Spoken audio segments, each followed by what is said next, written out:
دوستوں اور بزرگوں، میں عرض کر رہا ہوں کہ اللہ تعالیٰ نے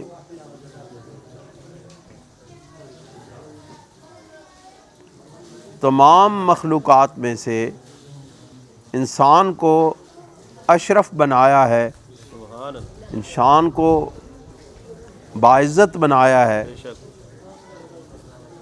اور ان انسانوں میں سے اللہ تعالیٰ نے لاکھوں انسانوں کو پیدا کیا، لیکن کسی بھی انسان کے آنے کی اتنی تیاری نہ ہوئی، اتنے منصوبے کے ساتھ کسی کی آمد کے اور اس کے استقبال کی تیاریاں نہ ہوئیں جتنی اللہ تعالیٰ نے اپنے محبوب نبی کریم مولا کائنات سید کائنات فخر کونین حضور سرور دو عالم صلی اللہ علیہ وآلہ وسلم کی آمد کی تیاری کی۔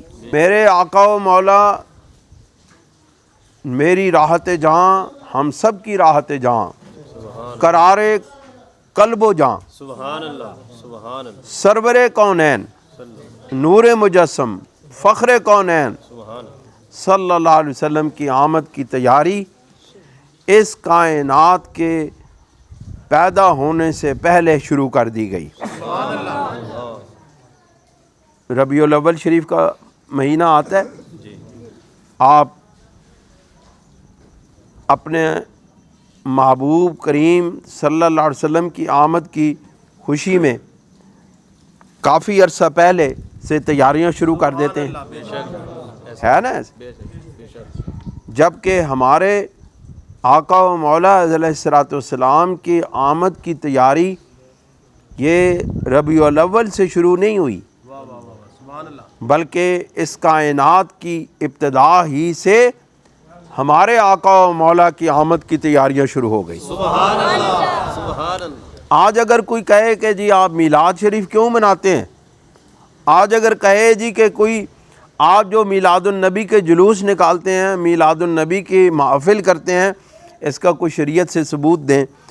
بھئی دوستو، شریعت کا ثبوت تو تمہارے اپنی جان کے اندر ہے۔ واہ واہ واہ واہ، تم شریعت کے ثبوت چاہتے ہو تو اپنی ذرا پیدائش پہ غور کرو۔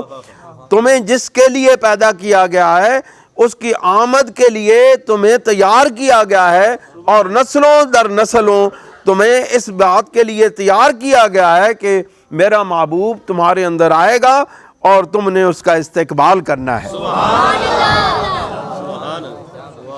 آپ کتنے خوش قسمت ہیں۔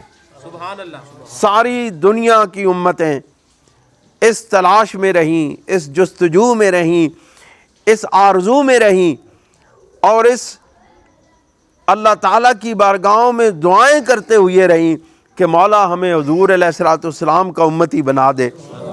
انبیاء علیہ السلام نے سرکار دو عالم صلی اللہ علیہ وسلم کے امتی بننے کی دعائیں کی، لیکن کتنے خوش قسمت ہیں آپ کہ جن کو اللہ تعالیٰ نے اپنے محبوب کا امتی بنا دیا۔ سبحان اللہ، سبحان اللہ۔ دوستوں اور بزرگوں، میں عرض کر رہا ہوں کہ اس کائنات میں ایک واحد ہستی حضور نبی کریم علیہ الصلوۃ والسلام کی ذات پاک ہے، جس کی آنے کی تیاریاں ہزاروں سال پہلے شروع ہو گئیں۔ ان تیاریوں میں سے ایک تیاری کی طرف میں آپ کی توجہ دلاؤں گا اور اسی پر اپنی بات کا اختتام کر دوں گا انشاءاللہ۔ ایک 1 پوائنٹ ایجنڈے پہ بات کروں گا۔ آج سے کم و بیش 3-3.5 ہزار سال پہلے، آج سے تقریباً 3 سے 3.5 ہزار سال پہلے میرے محبوب کے آمد کے لیے راہ ہموار کرنے کے لیے، میرے محبوب کے آمد کے استقبال کے لیے اللہ تعالیٰ نے حضرت ابراہیم علیہ السلام اور حضرت اسماعیل علیہ السلام کو مصر کے علاقے سے لے کر کے مکہ شریف کی طرف بھیجا کہ جاؤ میرے محبوب بندو، اے میرے نبیوں، جاؤ جس جگہ میرے محبوب نے پیدا ہونا ہے وہاں پر ایک متبرک گھر بنا دو۔ سبحان اللہ، سبحان اللہ، وَطَّاہِرْ بَیْتِیَ لِلطَّائِفِینَ وَالْعَاکِفِینَ، سبحان اللہ، کہ وہاں پر آپ اس گھر کو پاک کریں، کس کے لیے؟ واہ واہ واہ، طواف کرنے والوں کے لیے اور اعتکاف کرنے والوں کے لیے، تاکہ میرے محبوب کے آنے سے پہلے ایک ایسا پاک گھر تیار ہو جائے تاکہ جس جگہ میرے محبوب کے قدم پڑیں وہ پاک بھی ہو، وہ مطہر بھی ہو اور پاک کرنے والا بھی ہو۔ آج سے 3500 سال پہلے میرے محبوب کی آمد اور استقبال کے لیے اللہ رب العزت نے مکہ معظمہ میں حضرت ابراہیم علیہ السلام کو اور حضرت اسماعیل علیہ السلام کو بھیجا اور کہا کہ وہاں جا کے ہمارے گھر کی تعمیر کریں، کیوں کہ اس گھر میں ہمارے محبوب نے آنا ہے۔ اللہ رب العزت گھر کا محتاج تو نہیں، اللہ رب العزت کسی کی عبادت کا محتاج تو نہیں، اللہ رب العزت اس بات کا محتاج نہیں کہ اس کا گھر ہو اور لوگ اس کا طواف کریں، نہیں، اللہ رب العزت نے پہلے ہی اپنے گھر کے طواف کروانے شروع کر دیے کہ یہ لوگ ڈھونڈیں میرے محبوب کے قدموں کے نقوش کو، یہ تلاش کرنے والے بن جائیں، یہ ڈھونڈنے والے بن جائیں، یہ چکر پہ چکر لگا کے اس مکہ معظمہ کی گلیوں میں ان کی تربیت اس طرح کی جائے تاکہ یہ گھومتے ہوئے چکر لگاتے ہوئے میرے محبوب کے نقش قدم تلاش کرنے والے بن۔ اللہ تعالیٰ اپنے بندوں کی تربیت کر رہا ہے کہ میرے بندے جس وقت میرے محبوب نے اس سرزمین پر قدم رکھنا ہے تو اس کے آنے سے پہلے تیاریاں مکمل ہو جائیں۔ اللہ کریم نے آج سے 3500 سال اور بلکہ 4000 سال پہلے حضرت ابراہیم علیہ السلام، اندازہ ہی لگایا جا سکتا ہے 3500 سال ہیں یا 4000 سال پہلے، متعین مدت نہیں ہے، لیکن اندازہ یہ ہے کہ حضرت ابراہیم علیہ السلام 3500 یا 4000 سال پہلے سرکار دو عالم صلی اللہ علیہ وسلم سے آپ مکہ مکرمہ میں تشریف لائے اور اللہ رب العزت نے اس منظر کو بیان کیا۔ اللہ رب العزت نے اس منظر کو بیان کرتے ہوئے ارشاد فرمایا وَإِذْ يَرْفَعُ إِبْرَاهِيمُ الْقَوَاعِدَ مِنَ الْبَيْتِ وَإِسْمَاعِيلَ، سبحان اللہ، کہ جب میرے گھر کی بنیادیں اٹھا رہے تھے، کون؟ حضرت ابراہیم اور حضرت اسماعیل، سبحان اللہ، حضرت ابراہیم اور حضرت اسماعیل جس وقت میرے گھر کی بنیادیں اٹھا رہے تھے اور میرے گھر کی تعمیر کر رہے تھے، میرے گھر کی تعمیر کر رہے تھے، کس کے لیے؟ کس کے لیے انبیاء نے گھر کو بنایا؟ آپ کے گھر کو کسی مستری نے بنایا، آپ کی مساجد کو کسی مستری نے بنایا ہوگا، عام امتی نے بنایا ہوگا، دنیا کی جتنی مساجد ہیں ان کو عام لوگوں نے بنایا ہے، لیکن جہاں میرے محبوب کے قدم لگنے تھے اس کو اللہ تعالیٰ نے انبیاء سے تعمیر کروایا ہے۔ سبحان اللہ، بات سمجھ آئی کہ نہیں؟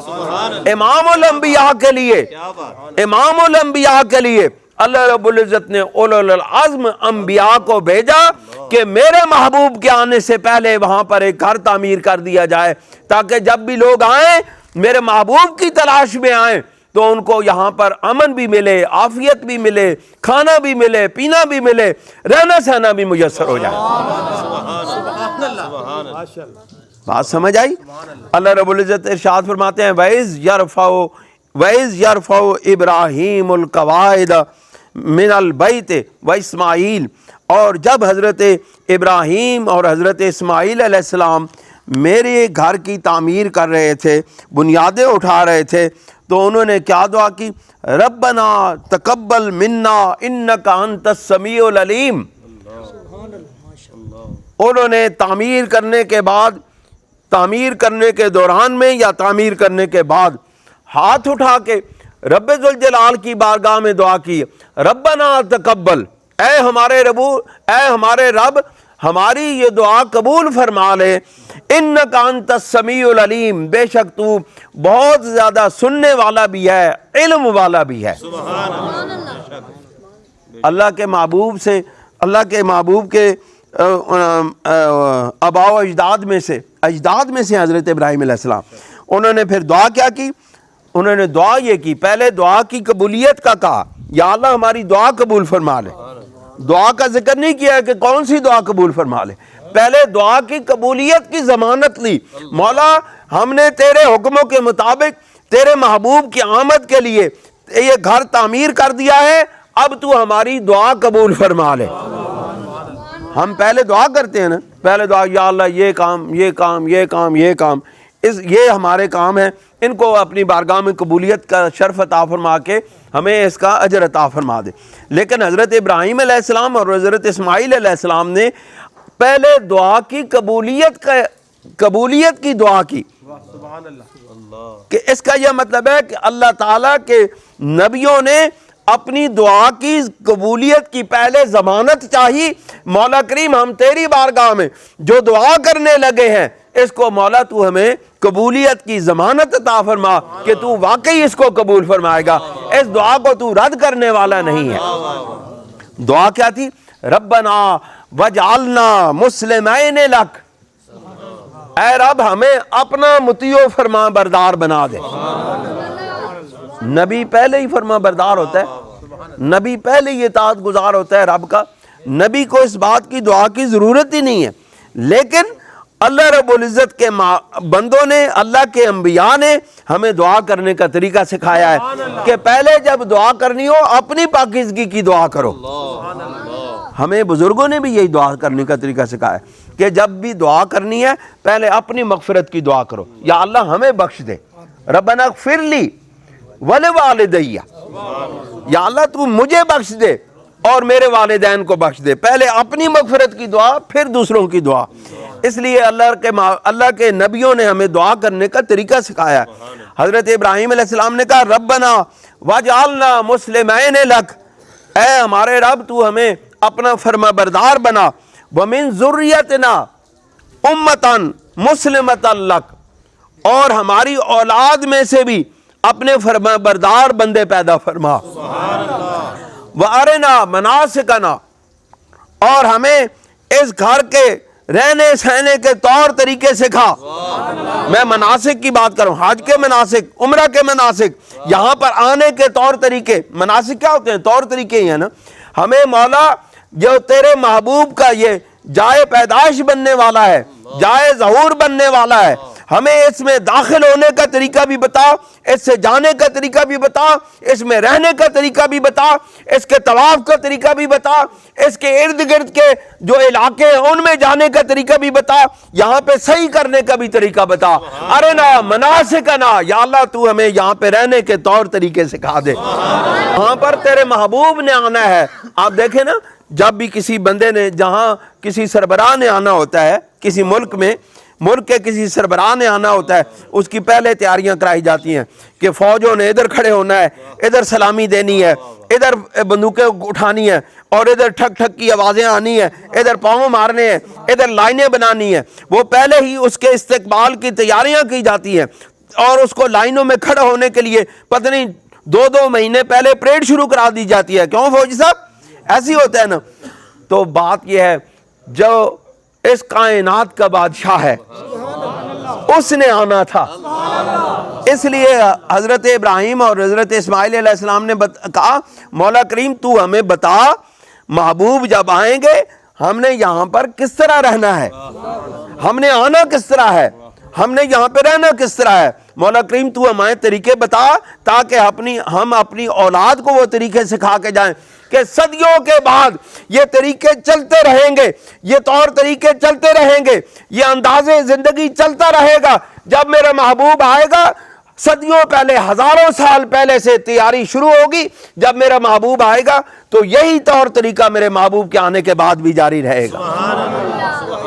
اللہ کریم ارشاد فرماتے ہیں وَتُبْ عَلَيْنَا إِنَّكَ أَنْتَ التَّوَّابُ الرَّحِيمُ، اور تو ہماری توبہ کو قبول فرما، ہمارا رجوع بھی کرنا قبول فرما، کیونکہ تو بہت زیادہ توبہ قبول فرمانے والا ہے۔ دوستو، اللہ تعالیٰ کے محبوب بندے حضرت ابراہیم علیہ السلام نے کعبہ معظمہ کی تعمیر کی۔ اس میں اختلاف بھی ہے، ان روایات میں اختلاف بھی ہے کہ سب سے پہلے جو کعبہ کی تعمیر ہوئی تھی وہ حضرت آدم علیہ السلام نے کی تھی، لیکن جو مشہور روایات ہیں وہ علماء کرام نے اس کی تطبیق کی، یہ اس طرح کی ہے کہ وہ کعبہ جس کی بنیاد حضرت آدم علیہ السلام نے رکھی تھی، وہ امتداد زمانہ کے ساتھ ساتھ یعنی وقت گزرنے کے ساتھ ساتھ اس کے اندر تخریب ہو گئی، سیلاب آنے کی وجہ سے اس کی بنیادیں ختم ہو گئیں اور اس کا نام و نشان مٹ گیا۔ تو حضرت ابراہیم علیہ السلام کی ڈیوٹی لگائی گئی کہ اب آپ کے بعد آپ کی اولاد میں سے ہمارے محبوب نے آنا ہے، لہٰذا ایک مرتبہ پھر اس گھر کی تعمیر کر دی جائے۔ حضرت رسالت مآب صلی اللہ علیہ وسلم نے حضرت عبداللہ ابن زبیر سے یہ روایت کی، انہوں نے حضرت جابر بن عبداللہ رضی اللہ تعالیٰ عنہ سے روایت کی، حضور علیہ الصلوۃ والسلام نے ارشاد فرمایا ان ابراہیم حرم بیت اللہ، کہ بے شک ابراہیم نے بیت اللہ کو حرم قرار دیا ہے، وَأَمَنَّتْ، اور اس کو امن کی جگہ قرار دیا ہے، وَإِنِّي حَرَّمْتُ الْمَدِينَةَ مَا بَيْنَ لَابَتَيْهَا، حضرت ابراہیم نے اب ایک کعبہ ابراہیم نے بنایا، ایک حرم ابراہیم نے بنایا، اور یہ میں آپ کو بتاؤں یہ سنن نسائی کی میں روایت آپ سے بیان کر رہا ہوں۔ آپ نے فرمایا، رسول اللہ صلی اللہ علیہ وسلم نے فرمایا ان ابراہیم حرم بیت اللہ، کہ اللہ کے محبوب بندے حضرت ابراہیم علیہ السلام نے بیت اللہ کو حرم قرار دیا، بیت اللہ کو حرم قرار دیا، وَأَمَنَّا، اور امن کی جگہ قرار دیا، وَإِنِّي حَرَّمْتُ الْمَدِينَةَ، اور میں بھی ایک چیز کو، میں ایک علاقے کو حرم قرار دے رہا ہوں، مکہ کے شہر کو حرم ابراہیم نے قرار دیا، اور میں مدینہ پاک کو حرم قرار دے رہا ہوں، اور پھر جگہ کا تعین بھی کر دیا، ما بین لابتیہا، میں دو مشرق و مغرب کی طرف جو کالے رنگ کی چٹانیں ہیں مدینہ پاک میں، ان کے درمیانی علاقے کو حرم قرار دے دیتا ہوں۔ فرمایا لا یصاد صیدہا، یہاں پر کوئی شکاری یہاں پر کوئی شکار نہیں کرے گا، جس طرح حرم پاک میں شکار حرام ہے، اس طرح مدینہ پاک کی ان حدود کے اندر بھی شکار کرنا حرام ہے، ولا یقطع اداہا، اور نہ ہی اس کی کوئی شجر کاٹے گا، نہ درخت کاٹے گا، نہ ٹہنیاں کاٹے گا۔ جتنا ادب حرم مکہ میں ہے اتنا ہی ادب حرم مدینہ کا ہے۔ دوستوں اور بزرگوں، ایک اور حدیث پاک میں آپ کو سناتا ہوں، حضرت ابو ہریرہ رضی اللہ تعالیٰ عنہ سے روایت ہے کہ رسول اللہ صلی اللہ علیہ وسلم نے ارشاد فرمایا کہ ان ابراہیم کان عبد اللہ، کہ حضرت ابراہیم علیہ السلام اللہ کے بندے تھے، اللہ کے بندے تھے، وخلیلہ، اور اللہ کے محبوب خلیل ہیں، اللہ کے دوست ہیں، وانی عبد اللہ ورسولہ، اور میں اللہ کا بندہ اور اس کا رسول ہوں۔ ابراہیم اللہ کے بندے اور اس کے خلیل ہیں، میں اللہ کا بندہ اور اس کا رسول ہوں۔ وَإِنَّ إِبْرَاهِيمَ حَرَّمَ مَكَّةَ، اور بے شک ابراہیم علیہ السلام نے مکہ کو حرم قرار دیا، وَإِنِّي حَرَّمْتُ الْمَدِينَةَ مَا بَيْنَ لَابَتَيْهَا، اور میں مشرق و مغرب کے دو کالی چٹانوں کے درمیان مدینہ پاک کے اس حصے کو حرم قرار دے دیتا ہوں۔ اداہا وصیدہا، یعنی اس میں اس کے درختوں کو کاٹنا اور اس میں شکار کرنا حرام ہے۔ لا یحمل فیہا سلاح لقتال، یہ وہ پاک جگہ ہے، یہ حرم مدینہ وہ پاک جگہ ہے، یہاں پر کوئی کسی کو مارنے کے لیے ہتھیار لے کے نہ پھرے۔ آج دنیا میں لوگ کہتے ہیں جی کہ فلاں جگہ جو ہے وہ امن کی جگہ ہے، وہاں جو ہے نا کوئی کسی کو مار نہیں سکتا، کوئی کسی کو تکلیف نہیں پہنچا سکتا، دنیا کے فلاں شہر میں، امریکہ میں، یورپ میں، فلاں جگہ پر کوئی کسی کو تکلیف نہیں دے سکتا۔ یہ آئیڈیا، یہ آئیڈیالوجی، یہ نظریہ امن سب سے پہلے رسول اللہ صلی اللہ علیہ وسلم نے دنیا کو دیا تھا۔ آپ نے یہ نظریہ، امن کا نظریہ، حفاظت کا نظریہ، انسانیت کو بچانے والا نظریہ، یہ سب سے پہلے رسول اللہ صلی اللہ علیہ وآلہ وسلم نے دیا تھا کہ میرے مدینہ پاک میں کوئی ہتھیار لے کے کسی کو مارنے کے لیے ہتھیار لے کے نہیں چل سکتا ہے۔ پھر فرمایا وَلَا يُقْطَعُ مِنْهَا شَجَرَةً الا لعلف بعیر، آپ نے فرمایا یہاں پہ کوئی شخص بھی گھاس نہیں کاٹ سکتا اپنے اونٹ کے لیے سوائے اپنے اونٹ کے لیے، کوئی درخت نہیں کاٹ سکتا سوائے اپنے اونٹ کے لیے ایک گھاس ہے خاص قسم کی، وہ کاٹ سکتا ہے، اس کے علاوہ کوئی چیز بھی کاٹی نہیں جا سکتی۔ جب رسول اللہ صلی اللہ علیہ وسلم مدینہ پاک میں تشریف لے گئے، صحابہ کرام نے فرمایا کہ رسول اللہ صلی اللہ علیہ وسلم مدینہ پاک کے لیے دعا فرماتے تھے۔ ہر سال جس وقت حضرت ابو ہریرہ سے روایت ہے کہ کان الناس اذا رأوا اول ثمر، کہ جس وقت سب سے پہلے فصل تیار ہو کے باہر آتی، یعنی کہ مارکیٹ میں آتی، کس چیز کی فصل؟ کھجور کی فصل۔ کھجور کی فصل جب تیار ہو کر کے مارکیٹ میں آتی تو سب سے پہلے حضور علیہ الصلوۃ والسلام کو وہ پیش کی جاتی۔ جاؤ بھی الی رسول اللہ صلی اللہ علیہ وسلم، وہ اس کو لے کر کے، لوگ اس پھل کو لے کر کے، اس پہلے پھل کو لے کر کے اپنے باغات میں سے جب پھل تیار ہو جاتا تو اس میں سب سے پہلے جو پھل لے کر، جو پہلا پھل توڑا جاتا وہ لے کر کے بارگاہ مصطفیٰ میں پیش کیا جاتا۔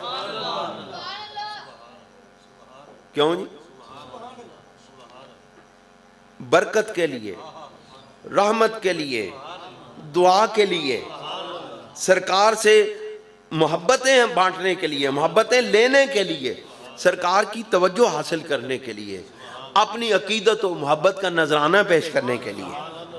جو جس کے پاس ہوتا ہے وہی دیتا ہے، وہی پیش کرتا ہے۔ اب صحابہ کرام کے پاس وہ کھجوریں کے باغات تھے، سب سے پہلے جو کھجوریں تیار ہوتی وہ ٹوکروں میں بھر کے نبی کریم علیہ الصلوۃ والسلام کی بارگاہ میں پیش کی جاتی۔ حضور علیہ الصلوۃ والسلام دعا کرتے، حضور علیہ الصلوۃ والسلام وہ جو تحفہ پیش کیا جاتا، بارگاہ مصطفیٰ میں جو ہدیہ پیش کیا جاتا، جو کھانا پیش کیا جاتا، اللہ کے محبوب ہاتھ اٹھا کے دعا کرتے۔ پتہ نہیں ہون لوگوں نو دعا کرنے تو کیوں تکلیف ہو جاندی ہے، ساڑھے سرکار تا ہر ویلے دعا کر دے سی۔ ہون کہنے جی سامنے رکھ کے دعا کرو نا تو وہ کھانا پینا سارا حرام ہو جاندہ ہے، جی ہے نا کہ نہیں؟ وہ ہر چیز کھانا پینا جو کچھ بھی ہے بس جی سامنے رکھ کے دعا کرنے نال حرام ہو جاندہ ہے، وہ کھانا ہی جائز ہی نہیں۔ او اللہ کے بندو کوئی علم تو حاصل کر لو، اپنے آپ کو اہل حدیث کہتے ہو، اپنے آپ کو حدیث کا تابع فرمان کہتے ہو، اور تمہیں بیٹھنے کا طریقہ بھی حدیث نے نہیں سکھایا، کسی محفل میں جانے کا طریقہ بھی حدیث نے نہیں سکھایا، کسی سے ملنے کا طریقہ بھی حدیث نے نہیں سکھایا، کھانے پینے کا طریقہ بھی حدیث نے سکھایا نہیں سکھایا، تم نے پھر حدیث سے سیکھا کیا ہے؟ دوستو ہم نے سب کچھ سیکھا ہے رسول اللہ کی بارگاہ سے۔ آؤ تمہیں حدیث سمجھ نہیں آتی تو ہم سے آ کے سمجھو، آؤ تمہیں قرآن سمجھ نہیں آتا تو ہمیں سمجھو، کیونکہ رسول اللہ صلی اللہ علیہ وسلم نے ارشاد فرمایا تھا آخر وقت میں ایک ایسی قوم بھی آئے گی جو قرآن بھی پڑھے گی، جو حدیثیں بھی پڑھے گی، لیکن ان کے قرآن ان کے حلق سے نیچے نہیں اترے گا۔ آؤ سرکار کے غلاموں سے قرآن پڑھنا سیکھو، سرکار کے غلام سے حدیث پاک کی ترتیب سیکھو، حدیث پاک کے معارف سیکھو، قرآن کے معارف سیکھو۔ ارے تمہیں نہیں سمجھ آتے ہیں، تمہیں سمجھ بھی نہیں آ سکتے ہیں، کیونکہ قرآن معرف الہیہ کا نام ہے، حدیث معرف رسول کا نام ہے، اور معرفت اس دل میں اتر سکتی ہے جس کا دل پاک ہوتا ہے، جس کا دل سرکار سے جڑا ہوتا ہے، جس کا دل محمد مصطفیٰ کی محبت میں سرشار ہوتا ہے، اس دل میں معرفت الہی بھی آتی ہے، معرفت رسول بھی آتی ہے۔ سرور دو عالم صلی اللہ علیہ وسلم کے سامنے جب وہ ٹوکرے لائے جاتے نا، کھجوروں کے ٹوکرے، سرکار دعا کے لیے ہاتھ اٹھاتے، فرماتے اللہم بارک لنا فی ثمرنا، یا رب ذوالجلال ہمارے پھلوں میں برکتیں عطا فرما، وبارک لنا فی مدینتنا، اور ہمارے مدینہ میں برکتیں عطا فرما۔ سرکار کی دعائیں رد تو نہ گئی، سرکار کی ساری دعائیں قبول ہوئی، سرکار کی ایک دعا بھی رد نہ ہوئی۔ آج وہ دعائیں ہمیں مدینہ پاک کی گلیوں میں نظر آتی ہیں، وہ شرف قبولیت پا لینے والی دعائیں آپ کو مدینہ کی فضاؤں میں ملتی ہیں، مدینہ کی ہواؤں میں ملتی ہیں، مدینہ کے فرش پہ ملتی ہیں، مدینہ کے پہاڑوں میں ملتی ہیں، مدینہ پاک کے ارد گرد کے ماحول میں ملتی ہیں، مدینہ پاک کے لوگوں میں ملتی ہیں، مدینہ پاک میں جانے والوں کے اندر ملتی ہیں، مدینہ پاک کو سے محبت کرنے والوں کے اندر ملتی ہیں۔ وہ ساری دعاؤں میں قبولیت ہوئی ہیں۔ جو بھی مدینہ پاک میں جاتا ہے وہ میرے محبوب کی دعاؤں کے قبولیت کی وجہ سے جاتا ہے۔ دوستو، اللہ کے محبوب فرماتے ہیں وَبَارِكْ لَنَا فِي مَدِينَتِنَا، اے ہمارے رب تو ہمارے مدینہ پاک میں بھی برکتیں عطا فرما، وَبَارِكْ لَنَا فِي سَعِنَا، اور ہمارے تولنے کے پیمانے سا میں بھی برکتیں عطا فرما، وَبَارِكْ لَنَا فِي مُدِّنَا، اور ہمارے جو مد ہے، جو تولنے کا پیمانہ ہے، اس میں بھی برکتیں عطا فرما۔ اللہم ان ابراہیم عبدک، بے شک ابراہیم تیرا بندہ ہے، اے رب ذوالجلال بے شک ابراہیم تیرا بندہ ہے، وخلیلک، اور تیرا دوست ہے، ونبیک، اور تیرا نبی ہے، وانی، فرمایا وانی میں کیا ہوں، وانی عبدک ونبیک، اور میں تیرا بندہ اور نبی ہوں، وَإِنَّهُ دَعَاكَ لِمَكَّةَ، سننے والی بات ہے، غور سے سنیں، وَإِنَّهُ دَعَاكَ لِمَكَّةَ، اور حضرت ابراہیم علیہ السلام نے مکہ کی طرف آنے کی دعوت دی، مکہ کی طرف آنے کی دعوت دی۔ اور حضرت ابراہیم علیہ السلام نے دعا کی تھی نا، اللہ تعالیٰ نے کہا تھا اے ابراہیم پہاڑی پہ چڑھ کے لوگوں کو اس گھر کے لیے بلاؤ، اور اسی منظر کو حضرت رسالت مآب صلی اللہ علیہ وسلم نے ارشاد فرمایا وَإِنَّهُ دَعَاكَ لِمَكَّةَ، اور حضرت ابراہیم علیہ السلام نے مکہ آنے کی دعوت دی، وَإِنِّي أَدْعُوكَ لِمَدِينَةِ، اور میں تمہیں اے لوگو اور لوگو میں تمہیں مدینہ آنے کی دعوت دیتا ہوں۔ حضرت ابراہیم نے تمہیں مکہ آنے کی دعوت دی، اے لوگو میں تمہیں مدینہ آنے کی دعوت دیتا ہوں۔ اب جو بھی مدینہ میں جاتا ہے وہ حضور کی دعوت میں جاتا ہے، حضور کا مہمان بن کے جاتا ہے، سرکار کا مہمان بن کے جاتا ہے۔ وہاں میرے سرکار میزبان ہوتے ہیں، آپ مہمان ہوتے ہیں، وہاں پہ کیا کچھ نہیں ملتا، وہاں پہ سب کچھ ملتا ہے۔ وہاں پہ آپ کو کھانے ملتے ہیں، وہاں آپ کو آرام ملتا ہے، وہاں آپ کو عزت ملتی ہے، وہاں آپ کو محبت ملتی ہے، کیا کچھ نہیں ملتا۔ یہ کیوں؟ اس وجہ سے کہ تمہیں ابراہیم نے مکہ آنے کی دعوت دی تھی، مدینہ آنے کی دعوت میں دیتا ہوں۔ پھر حضور نے اس کی مزید تفصیل بیان کی، سرکار نے اس کی مزید تفصیل یہ بیان کی کہ بِمِثْلِ مَا دَعَاكَ بِمَكَّةَ، اس کی طرح، اس کی مثال، یعنی اتنی دعوت میں تمہیں مکہ سے، جتنی مکہ میں آنے کی دعوت تمہیں ابراہیم نے دی تھی، اتنی ہی دعوت میں تمہیں مدینہ میں آنے کی دعوت دیتا ہوں۔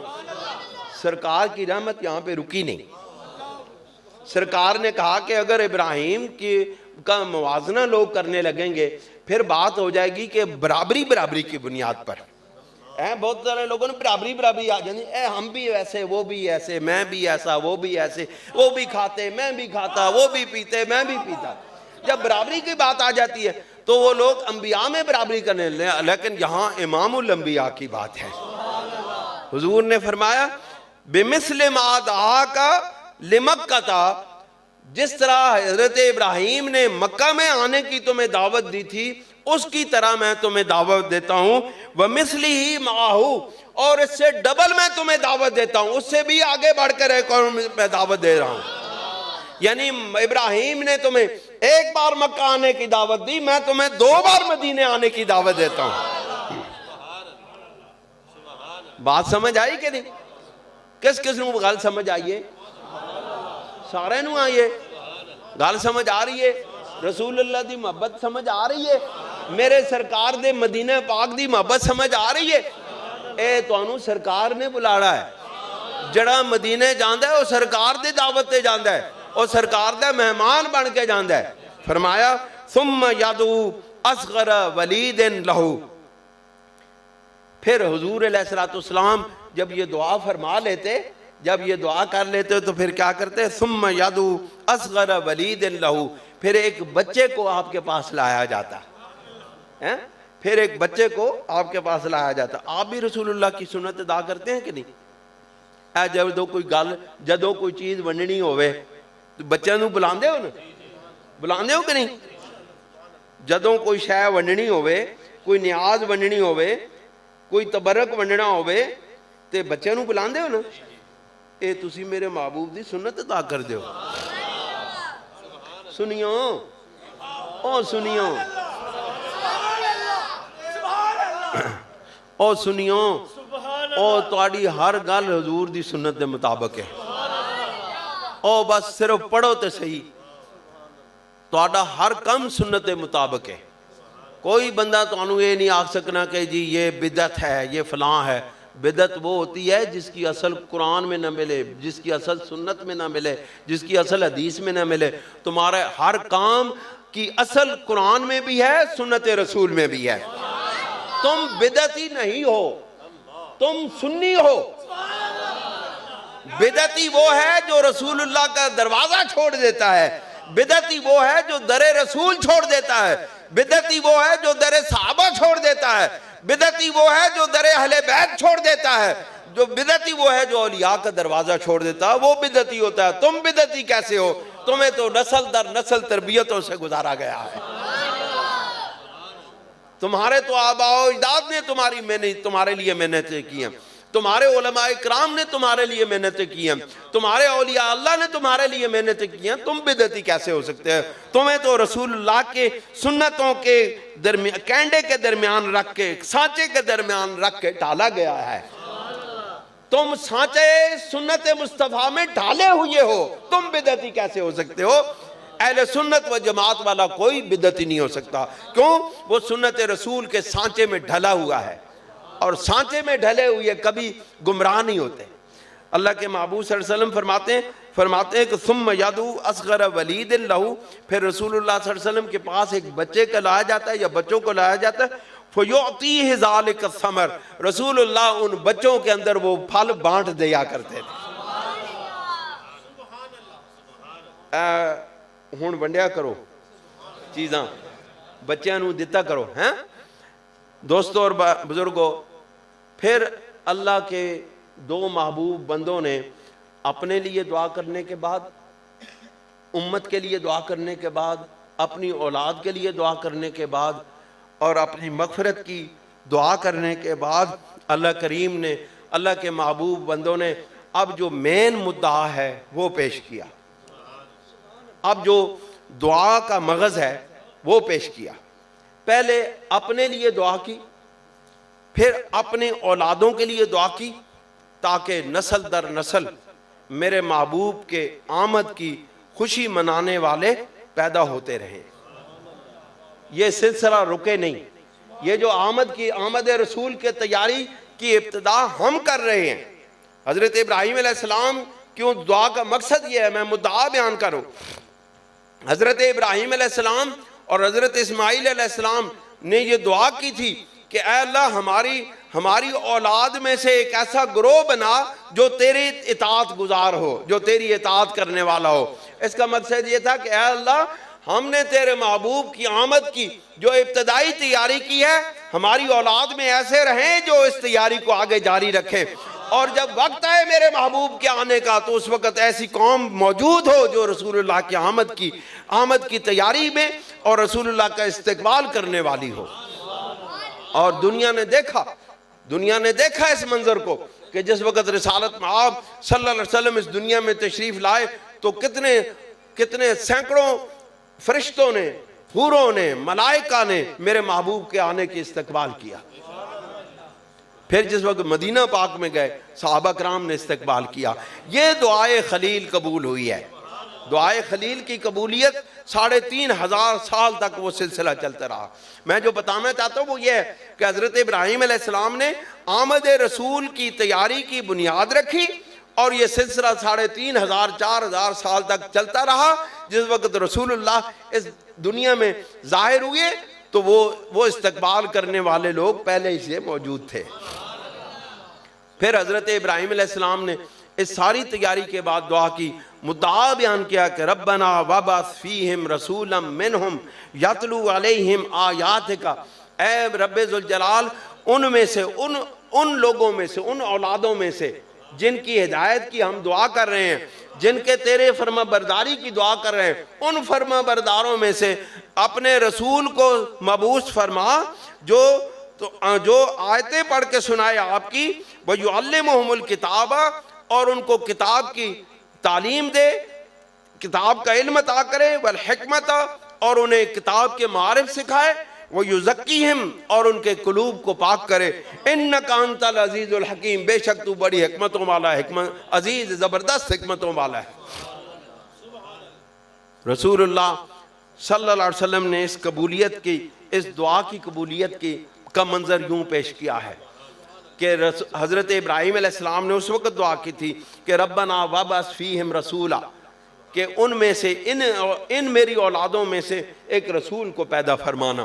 حضور علیہ السلام ارشاد فرماتے ہیں، یہ حضرت ارباز بن ساریہ رضی اللہ تعالیٰ عنہ سے روایت ہے کہ یہ آپ نے سنی ہے، بہت زیادہ سنی ہے آپ نے، میں آپ کو نتیجہ نکال کے دکھاؤں گا کہ یہ جو رسول اللہ صلی اللہ علیہ وسلم نے حدیثیں بیان کی ہے ان کا نتیجہ کیا ہے۔ آپ فرماتے ہیں رسول اللہ صلی اللہ علیہ وسلم نے ارشاد فرمایا، قال رسول اللہ صلی اللہ علیہ وسلم انی عند اللہ لخاتم النبیین، کہ بے شک میں اللہ پاک اللہ کریم کی بارگاہ میں خاتم النبیین تھا۔ ابھی نبی دنیا میں آئے نہیں تھے، ابھی کوئی نبی دنیا زمین پر قدم نہیں رکھا تھا، ابھی کسی نبی نے اپنا اعلان نبوت نہیں کیا تھا۔ اس وقت رسول اللہ صلی اللہ علیہ وسلم ارشاد فرماتے ہیں اس منظر کو کہ میں اس وقت بھی خاتم النبیین تھا، میں اس وقت بھی صاحب ختم نبوت تھا، اس وقت بھی مجھ پر نبوت ختم ہو گئی تھی، ابھی نبی زمین پر نہیں آئے تھے، ابھی نبی زمین پر نہیں آئے تھے، اس وقت بھی حضور کی ختم نبوت کا اعلان ہو گیا تھا۔ دوستو اور بزرگوں، جس وقت رسول اللہ صلی اللہ علیہ وسلم اس دنیا میں تشریف لے آئے، اس کے بعد ختم نبوت کی مہر لگ گئی، اور اس کے بعد انبیاء کا آنا اس دنیا کے اندر زمین کے اندر بند ہو گیا۔ آپ کس وقت نبی تھے؟ وَإِنَّ آدَمَ لَمُنْجَدِلٌ فِي طِينَتِهِ، ابھی حضرت آدم علیہ السلام اپنی مٹی اس کو گوندا جا رہا تھا، اس کے اندر تھے، تو میں اس وقت بھی خاتم النبیین تھا، کس کے پاس؟ اپنے رب کے پاس۔ وَسَأُنَبِّكُمْ بِأَوَّلِ ذَلِكَ، اور میں ان قریب تمہیں اس کی ابتدا کی خبر دینے والا ہوں۔ یہ سلسلہ شروع کیسے ہوا؟ یہ نبوت کا سلسلہ شروع کیسے ہوا؟ میری پیدائش کا میرا آنے کا سلسلہ کیسے شروع ہوا؟ اس کے بارے میں تمہیں بتاؤں گا۔ لوگ کہتے ہیں حضور کو دیوار کے پیچھے کا علم نہیں، سرکار فرماتے ہیں میں تو انہوں پہلیاں گلاں بھی دساں گا، میں تو انہوں آخر دیاں گلاں بھی دساں گا۔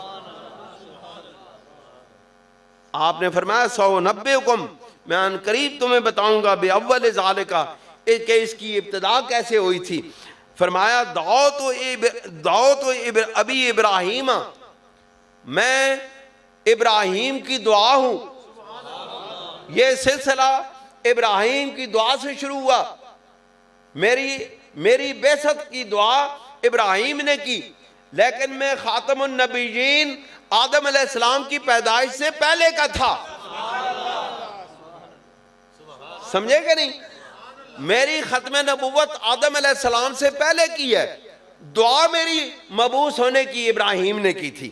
دعوت ابی ابراہیم، میں ابراہیم کی دعا ہوں، وبشارت عیسیٰ، اور میں عیسیٰ کی بشارت ہوں، ومبشرم برسول یاتی من بعدی اسمہ احمد۔ فرمایا ورؤیا امی، اور میں اپنی ماں کا خواب ہوں، میں اپنی ماں کا خواب ہوں، التی رات، جو میری ماں نے خواب دیکھا تھا، کیا دیکھا تھا؟ وَكَذَلِكَ أُمَّهَاتُ النَّبِيِّينَ يَرَيْنَ، اور اس طرح نبیوں کی ماں نے، انبیاء کی ماں نے بھی یہ خواب دیکھے تھے۔ میرے آنے کا خواب جس طرح میری ماں نے دیکھا تھا، اس طرح نبیوں کی ماں نے بھی دیکھا تھا۔ اس کا مطلب ہے کہ حضور علیہ الصلوۃ والسلام کی آمد کی بشارتیں انبیاء کے ساتھ ساتھ انبیاء کی ماؤں کو بھی دیتا رہا. کیوں کہ یہ بشارت بالآخر حضور کی ماں پہ ختم ہونی تھی. میرے محبوب کی آمد کی تیاریاں انسانوں میں ہو رہی تھی، عوام میں ہو رہی تھی، خواص میں ہو رہی تھی، اس طرح اخص الخواص میں بھی ہو رہی تھی. انبیاء کو بھی بشارتیں ہو رہی تھی، انبیاء کی ماں کو بھی بشارتیں ہو رہی تھی. یہ کوئی عام نبی نہیں تھا، عام انسان نہیں آ رہا تھا. اس کا مطلب ہے حضور اللہ کے محبوب کی آمد ہونے والی تھی. تو اس کی صدیوں کی بشارتوں پر محیط، ہزاروں سال کی بشارتوں پر محیط میرے محبوب کی آمد ہے. ابھی بھی کوئی کہے کہ آمد رسول پہ خوشیاں مت مناؤ تو اس سے بڑا بدبخت اور کون ہو سکتا ہے جس کی بشارتیں انبیاء کی ماؤں کو ملتی رہی ہیں. دوستو ایک اور حدیث پاک، یہ آخری حدیث پاک ہے، اس کو میں سناتا ہوں آپ کو. سنو گے؟ نعرہ لگا دو ایک.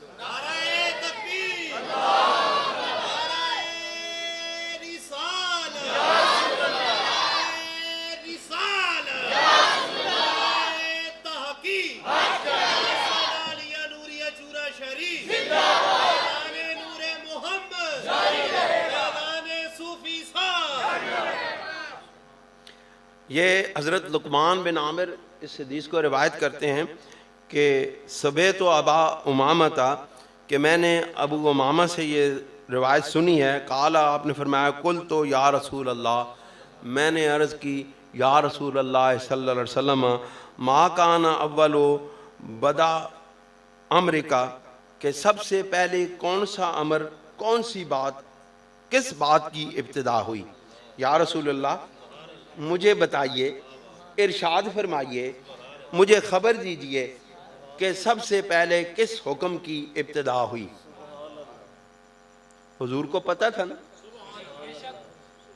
تبھی تو پوچھا گیا. پوچھنے والا کون؟ صحابی رسول. صحابی رسول کا عقیدہ کیا بنا کہ حضور کو سب کچھ معلوم ہے. عقیدہ صحابہ کیا ہوا؟ صحابی کا عقیدہ کیا ہوا کہ حضور سب کچھ جانتے ہیں، اول کو جانتے ہیں اور انتہا کو بھی جانتے ہیں. تبھی تو پوچھا، ورنہ کوئی کہتا کہ یا رسول اللہ صلی اللہ علیہ وسلم آپ تو ابھی 40-50 سال پہلے پیدا ہوئے، آپ کو تو کوئی پتہ نہیں ہوگا کہ ابتدا کیسے ہوئی، انتہا کیسے ہے. چلے انتہا کو تو بتا دیا، ابتدا کیسے ہوئی؟ کیونکہ آپ سے تو لاکھوں ہزاروں لاکھوں سال پہلے یہ کائنات بن چکی ہے، آپ کو کیا پتا. صحابی کا یہ عقیدہ نہیں تھا، یہ کسی کلابی کا عقیدہ ہے. سمجھے کہ نہیں؟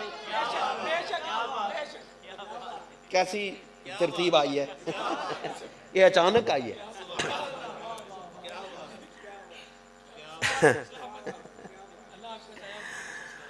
صحابی کا عقیدہ یہ ہے کہ رسول اللہ سب کچھ جانتے ہیں. تبھی تو انہوں نے پوچھا یا رسول اللہ سب سے پہلے کس امر کی ابتدا ہوئی، کس کام سے ابتدا ہوئی. قالا، رسول اللہ صلی اللہ علیہ وسلم نے ارشاد فرمایا، دعوت ابی ابراہیم، میں ابراہیم کی دعا ہوں، وبشر عیسیٰ بھی، اور میں عیسیٰ علیہ السلام کی دعا بشارت ہوں. ورعت امی انہ خرج منہا نور، اور میری ماں نے دیکھا کہ ان میں سے نور نکلا ہے. میری ماں نے دیکھا کہ ان میں سے نور نکلا ہے. اندھیروں سے نور نہیں نکلتے، نور سے ہی نور نکلتا ہے.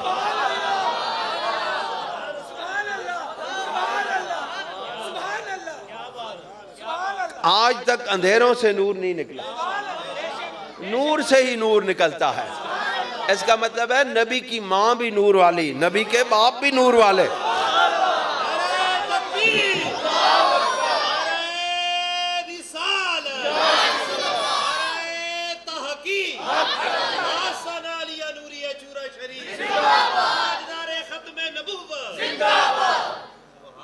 اس کا مطلب ہے خرج منہا نور، کہ جس وقت نبی کی ماں سے نور نکل رہا تھا تو وہ نور ہی تھا، اور نور میں سے نور نکلتا ہے، کبھی اندھیروں سے نور نہیں نکلتا۔ سورج نور ہے، نور جب نکلتا ہے تو روشنی آتی ہے، اس کا مطلب ہے نور سے نور نکلتا ہے، اندھیروں رات سے کبھی روشنی نہیں پھوٹا کرتی۔ فرمایا ورات امی، میری ماں نے دیکھا، انہو خرج منہا نور، کہ ان میں سے نور نکلا، اور نور بھی پھر ایسا نہیں کہ ایویں کوئی چمک پیدا ہو گئی، ایویں ایک چمکارا پیا تو ہو گیا نا، فرمایا وہ نور ایسا تھا، اضاءت لہو قصور الشام، اس نور نے شام کے محلات کو چمکا دیا۔ اس نور نے جو میرے ماں کے بطن سے خارج ہوا تھا، یعنی رسول اللہ صلی اللہ علیہ وسلم کا نور، اس نے شام کے محلات کو جگمگ جگمگ جگمگ کر دیا تھا۔ فرماتے ہیں وقولہ، اور ایک روایت یہ ہے کہ ورات امی انہو خرج منہا نور اضاءت لہو قصور الشام، کہ میری والدہ گرامی نے یہ دیکھا کہ ان میں سے نور نکلا جس نے شام کے محلات کو جگمگا دیا۔ ان میں سے نور نکلا، اور نور اہل ایمان سے نکلتا ہے، اہل کفر سے ایمان نہیں نکلتا۔ جن لوگوں کا عقیدہ یہ ہے کہ رسول اللہ کی والد اور والدہ کفر پر ختم ہوئے، نعوذ باللہ وہ رسول اللہ کی اس حدیث پاک کو جھٹلا رہے ہیں، کیونکہ نور کفر سے نہیں نکلتا، نور ایمان سے نکلتا ہے، نور اہل ایمان کا ہوتا ہے، نور کافروں کا نہیں ہوتا۔ کافر تاریکی کا نام ہے، کفر ہے ہی تاریکی کا نام، کفر ہے ہی اندھیرے کا نام، کفر ہے ہی مٹ جانے والے کا نام۔ نور اہل نور سے نکلتا ہے، اور نور والے کافر نہیں ہوتے، نور والے اہل ایمان ہوتے ہیں۔ اس کا مطلب ہے ہمارے سرکار دو عالم صلی اللہ علیہ وسلم کی والدہ اور والدہ نور والے تھے، ہمارے سرکار کی والدہ اور والدہ ایمان والے تھے، ہمارے سرکار کے آباء و اجداد نور والے تھے۔ حضور کے آباء و اجداد حضرت آدم سے لے کر کے حضور کے عبداللہ والد گرامی حضرت سیدنا عبداللہ تک کوئی ایک کافر بھی نہیں تھا، سب نور والے تھے، سب نور والے تھے، کیونکہ نور سے ہی نور نکلتا رہا، نور سے ہی نور نکلتا رہا۔ فرمایا اس کے بارے میں فرمائے گا قیل کان منامن راتو حین حملت بھی، یہ اس کے بارے میں پھر توجیہ کرنے والوں نے کہا کہ یہ واقعہ آپ کے خواب کا ہے، حالانکہ یہ خواب کا بھی ہے اور حقیقت کا بھی ہے، وہ اس کی تفصیل آ رہی ہے۔ وَقِصَّةَ عَلَىٰ قَوْمِهَا فَشَاءَ فِيهِمْ، اور یہ ایک ایسا قصہ ہے جو ان کی قوم میں، رسول اللہ کی یہ قوم میں، آپ علیہ السلام کی اس امت میں بڑا شائع ہے، بڑا مشہور ہے۔ وَاشْتَهَرَ بَيْنَهُمْ، اور ان کے اندر بڑا مشہور ہے۔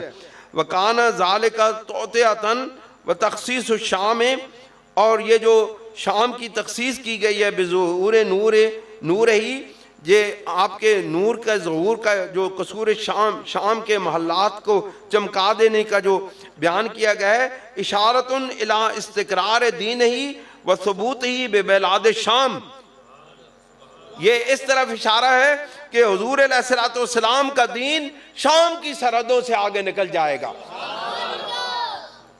یہ حضرت آمنہ کو، سیدہ پاک سیدہ آمنہ کو بتایا جا رہا تھا کہ اے محبوب بندی، اے میری بندی، تیرے وجود سے ایک ایسا نور نکل رہا ہے جس کے دین کی شعائیں، جس کے نور کی شعائیں، جس کے ایمان کی شعائیں شام سے بھی آگے نکل جائیں گی، ساری دنیا کو منور کر دیں گی۔ اس وقت شام کتنا دور تھا، مکہ سے شام کتنا دور تھا، لیکن حضور علیہ السلام کی والدہ محترمہ نے ان شام کے محلات کو چمکتا ہوا دیکھ بھی لیا تھا، جس کی ماں کی نگاہیں اتنی جس کی ماں کی نگاہیں اتنی تیز ہوں کہ وہ اپنے وجود سے نکلنے والے نور کی روشنی میں شام کے محلات کو روشن دیکھ لیں، اس ہستی کی اپنی نگاہیں کتنی طاقتور، کتنی عالی شان ہوں گی، جو فرش زمین پر بیٹھ کر عرش اولا کے انوارات کو دیکھ لیتی ہے۔ سمجھیں کہ نہیں؟ جس کی ماں اتنی عظیم ہے، آئے آئے قربان جائیں ہماری مائیں، اس ماں پر ہماری لاکھوں کروڑوں مائیں اس ماں کے قدموں پہ قربان جائیں جس نے سرکار کا نور نکلا تھا، جس میں سے سرکار کا نور نکلا تھا۔ فرمایا بثبوت ہی ببلاد شام، اور بلاد شام میں اس کو ثبوت حاصل ہوگا، ثابت قدمی ہوگی، مضبوطی حاصل ہوگی۔ سرکار دو عالم صلی اللہ علیہ وسلم نے فرمایا وَلِهَذَا تَكُونُ الشَّامُ فِي آخر الزمان، اور یہ جو مقام حاصل ہوگا جو سیدہ آمنہ پاک نے اس وقت شام کے محلات کو روشن دیکھا تھا، یہ روشنی، یہ جو ثبوت دین ہے، یہ جو دین کی ثابت قدمی ہے، یہ حضور علیہ السلام کے آخر الزمان کی بشارت ہے کہ آخری زمانے میں، آخر وقت میں شام کے اندر دین اسلام مضبوط ہو جائے گا۔ اب ختم ہے نا، اب دین اسلام کی وہاں پہ شام میں کوئی حیثیت نہیں، وہاں پر غیروں کا قبضہ ہے، کبھی کس کا قبضہ ہے، کبھی کس کا قبضہ ہے۔ اب غلبہ جو ہے فلسطین پر، فلسطین کے ذریعے سے یہود و نصارہ کو ہونے لگا ہے، لیکن ایک بات یاد رکھیں، جو میری سرکار کی ماں نے دیکھا تھا وہ جھوٹا نہیں تھا۔ ایک وقت آئے گا، اس لیے یہ بشارت دی گئی ہے کہ ایک وقت آئے گا جب میرے محبوب کی ماں کا خواب سچ ثابت ہوگا، جب میری ماں، میرے محبوب کی والدہ کے دیکھے ہوئے اس نور کو حقیقت میسر آ جائے گی، حقیقت مل جائے گی، اور وہ کیا ہوگی؟ وہ شام کے اندر اسلام مضبوطی کے ساتھ کھڑا ہوگا۔ پھر کیا ہوگا؟ ماکلن للاسلام وعالی، اور وہ جو اسلام جو ہے وہاں پہ مضبوط ہو جائے گا۔ وَبِهَا يَنزِلُ عِيسَىٰ ابْنُ مَرْيَمَ، اور اس میں حضرت عیسیٰ علیہ السلام نازل ہوں گے، حضرت عیسیٰ ابن مریم نازل ہوں گے۔ کس جگہ؟ شام میں۔ حضرت عیسیٰ ابن مریم شام میں نازل ہوں گے۔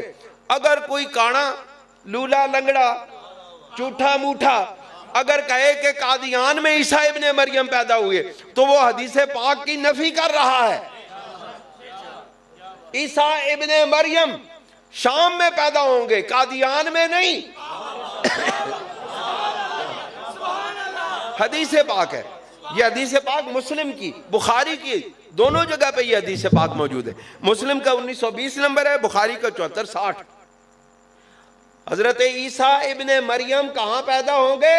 شام میں۔ جو کہے قادیان میں پیدا ہوا وہ جھوٹا ہے، وہ بے ایمان ہے، وہ جاہل ہے۔ اس کو ہم کیا کہہ سکتے ہیں؟ وہ جاہل بھی ہے، وہ ڈنگر ہے، وہ ڈنگر ہے، وہ انسان ہی نہیں ہے۔ اس نے اسلام میں رکھنا ڈالا ہے، حدیث پاک رسول اللہ کی نفی کی ہے۔ فرمایا کہ وہ عیسیٰ علیہ السلام وَيَنزِلُ عیسیٰ ابن مریم، اور حضرت عیسیٰ علیہ السلام، عیسیٰ ابن مریم نازل ہوں گے۔ اذا نزل بدمشق بالمنارۃ الشرقیۃ البیضاء منہا، اور آپ مسجد اموی کے جو سفید مینارہ ہے اس میں سے نازل ہوں گے۔ دمشق کے اندر جو مسجد اموی ہے اس کے سفید مینارے سے نازل ہوں گے۔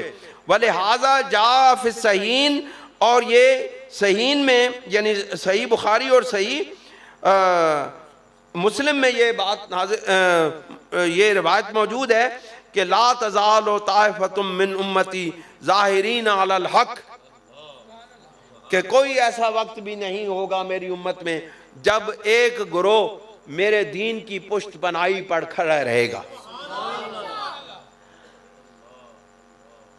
لا یضرہم من خذلہم، جو ان کو نیچا دکھانے کی کوشش کرے گا، جو ان کو مٹانے کی کوشش کرے گا، وہ کامیاب نہیں ہوگا، ان کو تکلیف نہیں دے سکے گا۔ ولا من خالفہم، اور نہ ان کے خلاف ہونا، نہ ان کا کوئی مخالفت کرنا ان کو کوئی نقصان دے، حتیٰ یاتی امر اللہ، یہاں تک کہ اللہ کا حکم نازل ہو جائے گا، وہم کذالک، اور پھر اسی طرح ہی ہوگا جس طرح رسول اللہ نے فرما دیا۔ دوستو اور بزرگوں، یہ تھی میرے محبوب کی آمد کی تیاری۔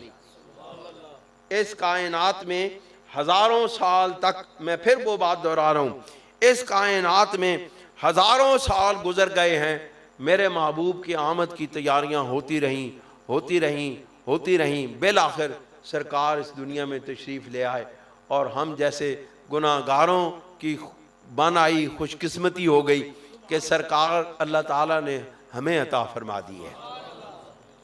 اب دوستو، ہمیں اس نعمت کی قدر کرنی چاہیے۔ اس نعمت کی قدر کس طرح کریں گے؟ اس نعمت کی قدر یہ ہے کہ آپ کے حکموں کے مطابق زندگی گزاری جائے، رسول اللہ صلی اللہ علیہ وسلم کے فرمانوں کو اپنی زندگیوں کا حصہ بنا دیا جائے، آپ کی شریعت کو اپنے گھروں سے لے کر کے اپنے باہر گلیوں بازاروں میں نافذ کر دیا جائے۔ شریعت حکمرانوں نے نافذ نہیں کرنی، کبھی بھی حکمران شریعت نافذ نہیں کریں گے، کبھی کی ہی نہیں ہے۔ یہ سرکار نے شریعت نافذ کی، سرکار کے غلاموں نے شریعت نافذ کی۔ اب بھی جب بھی کبھی شریعت کا نفاذ ہوگا اس زمین پر تو حضور کے غلام ہی کریں گے، اور اس کا نفاذ، شریعت کا نفاذ اسی صورت میں ہوگا جب اس کا نفاذ کی ابتدا ہمارے گھروں سے ہوگی۔ گھروں سے، ہر گھر میں شریعت مصطفیٰ نافذ ہونی چاہیے، ہر گھر میں حضور کے حکموں کی تعمیل ہونی چاہیے۔ بچوں کو حضور علیہ السلام کے حکموں کی تعلیم دیں۔ بڑا نازک زمانہ ہے، بہت مشکل حالات ہیں، سوشل میڈیا پر غیر قومیں، کفار آپ کے بچوں کے، آپ کی بیٹیوں کے، آپ کی بہنوں کے، میری بیٹیوں بہنوں کے ذہنوں کو خراب کر رہے ہیں، برباد کر رہے ہیں، اخلاق تباہ و برباد ہو رہے ہیں، اور اتنی سخت قسم کی مصیبت آنے والی ہے، شدید مصیبت آنے والی ہے کہ جب اخلاق باختگی ابھی تو چھپی ہوئی ہے، جب ظاہر ہو جائے گی، وہ وقت اللہ تعالی ہمیں نہ دکھائے، لیکن اس وقت کو آنے سے روکنے کے لیے ہماری ذمہ داری یہ ہے کہ ہم اپنے گھروں میں رسول اللہ کے حکموں کو نافذ کر دیں، شریعت مصطفیٰ کو نافذ کر دیں، اپنی ذات سے ابتدا کریں۔ جب آپ کا عمل، جب میرا عمل حضور کی شریعت کے مطابق ہوگا، ہمیں دیکھ کر ہماری اولادیں حضور کے شریعت اور حکموں کے مطابق عمل کریں گی۔ پھر یہ شریعت کا نفاذ ہمارے گھروں سے نکل کے ہماری گلیوں میں، ہمارے بازاروں میں، پھر ہمارے ملک میں آئے گا، اور حضور کی شریعت نافذ ہو جائے گی۔ اس کے علاوہ اور کوئی طریقہ اگر آپ کے پاس ہو تو مجھے بتائیں۔ آج تک جتنی جد و جہدیں ہوئی ہیں، جتنے انقلابی نعرے لگائے گئے ہیں، جتنے لوگوں کو مارا مروایا گیا ہے، جتنے جلسے جلوس نکالے گئے ہیں، جتنی تحریکیں چلی ہیں، مجھے بتائیں ان میں سے کتنی تحریکوں کی کامیابی کے نتیجے میں اسلام نافذ ہوا ہے؟ بلکہ ہر تحریک کے نتیجے میں لوگوں کو اسلام سے متنفر کیا گیا ہے۔ میری یہ گلاں ہیں تے صاف، لیکن ہو سکنا تو ماڑیاں لگنیاں ہوں، لیکن حقیقت ذرا دل نال غور کرو گے تو انہوں میری ہر گل سچ ثابت ہوئے گی۔ ہماری تحریکوں سے، ہمارے جلسے جلوسوں سے اسلام نافذ نہیں ہوگا۔ ہمارے جلسے جلوسوں سے نہ کوئی فلسطین آزاد ہوگا، نہ کشمیر آزاد ہوگا، نہ کوئی اور کام ہوگا۔ یہ فلسطین بھی آزاد ہوگا تو حضور کے دین کے صدقے ہوگا۔ اگر کشمیر آزاد ہوگا، حضور کے دین کے صدقے ہوگا۔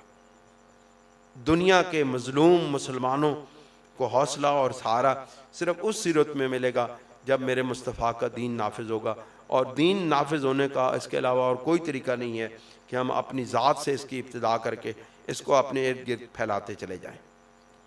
اللہ تعالی ہمیں عمل کی توفیق عطا فرمائے۔ اللہ تعالی ہمیں حضور علیہ السلام کے غلامی میں زندگی دے، اور غلامی میں موت عطا فرمائے۔ وآخر دعوانا ان الحمد للہ رب العالمین۔ جزاکم اللہ خیرا کثیرا۔